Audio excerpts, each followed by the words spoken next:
রথযাত্রা উপলক্ষে জগন্নাথ, বলভদ্র ও সুভদ্রাকে নিয়ে বের হয়েছে ছোট ছোট শিশুরা।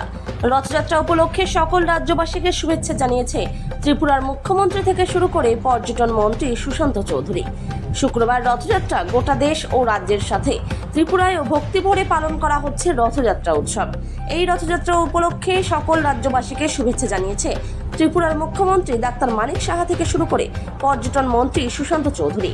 এই রথযাত্রায় অংশগ্রহণ করেছে শিশু থেকে বৃদ্ধ সব বয়সের মানুষজন। শিশু ও কিশোররা নিজেদের বানানো রথ নিয়ে আগরতলা শহরের রাস্তায় বের হয়েছে। তাছাড়া আগরতলা জগন্নাথ বাড়ি এবং ইস্কন মিশনে ও রথযাত্রার আয়োজন করা হয়েছে। আজ রীতি অনুসারে জগন্নাথ দেব রথে করে যাবেন মাসির বাড়ি। আজ রথযাত্রা উপলক্ষে আগরতলা শহরের বিভিন্ন অলিগলিতে ছোট ছোট শিশুরাও মেতে উঠেছে রথ টানার আনন্দে।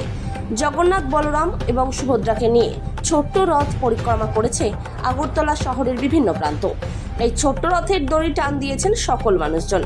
ছোটদের রথযাত্রা আজকের দিনে একটি বিশেষ আনন্দ নিয়ে আসে, যেখানে ছোটরা তাদের তৈরি করা রথ নিয়ে রাস্তায় বের হয়ে তখন তাদের মধ্যে ভীষণ আনন্দ ও উল্লাস লক্ষ্য করা যায়।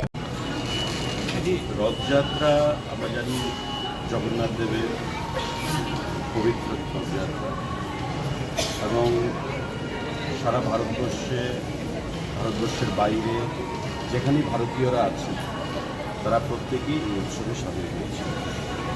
এবং আমরা ত্রিপুরা রাজ্যে এই রথযাত্রা উপলক্ষে বিগত দিন থেকে, বিশেষ করে আমাদের সরকার প্রতিষ্ঠিত হবার পর, শুধু রথযাত্রা নয়, যারা আমরা সনাতনী হিন্দু ধর্মে যারা আমরা বিশ্বাস করি তাদের যে উৎসব অনুষ্ঠান, সে গণেশ পূজা বলুন, দুর্গা পূজা বলুন, রথযাত্রা বলুন, কালী পূজা বলুন, লক্ষ্মী পূজা বলুন, প্রতিটি ক্ষেত্রে সারা রাজ্যে পূজার সংখ্যা বৃদ্ধি পেয়েছে, উৎসবের সংখ্যা বৃদ্ধি পেয়েছে।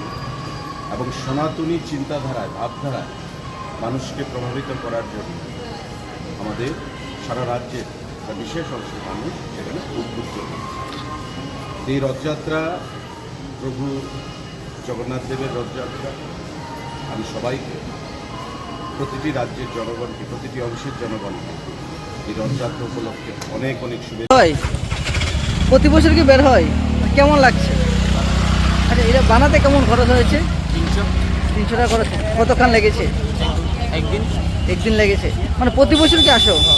মানে এসে মানে আর কি আসবে আরেকদিন? ফিরে রথের দিন আসবে। আচ্ছা, অনেকের সঙ্গে তো কথা হয়, তারা কি বলছে? অনেকের সঙ্গে তো কথা হয়, কি বলছে? ভালো হয়েছে বললো। আর অনেকের টাকা রোকা ভাই, এগুলিতে কী করা হয় পরবর্তী সময়? প্রসাদ খাওয়ানো হয়। আচ্ছা, কত বছর ধরে বের হচ্ছ? 3 বছর। মানে দিন দিন কি এটা আস্তে আস্তে বড় করছো? কত বড় করবে লাস্ট? আজকে কয় ফুট করেছো? 3 ফুট। এটা 10 ফুট। 3টা বাক্স। 3টা বাক্স করেছো। আর এগুলি কোথা থেকে কিনে এনেছো? তোমার নাম কি করো? মেলা করছি।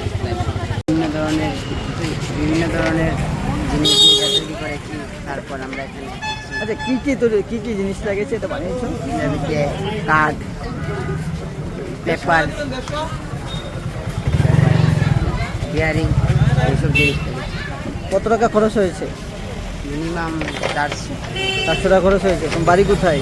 বাড়ি পূর্ব ঢুকলে এখানে নয়। আচ্ছা, সেখানে ডুকলি থেকে এসেছো এটা চালিয়ে? প্রতি বছর আসো?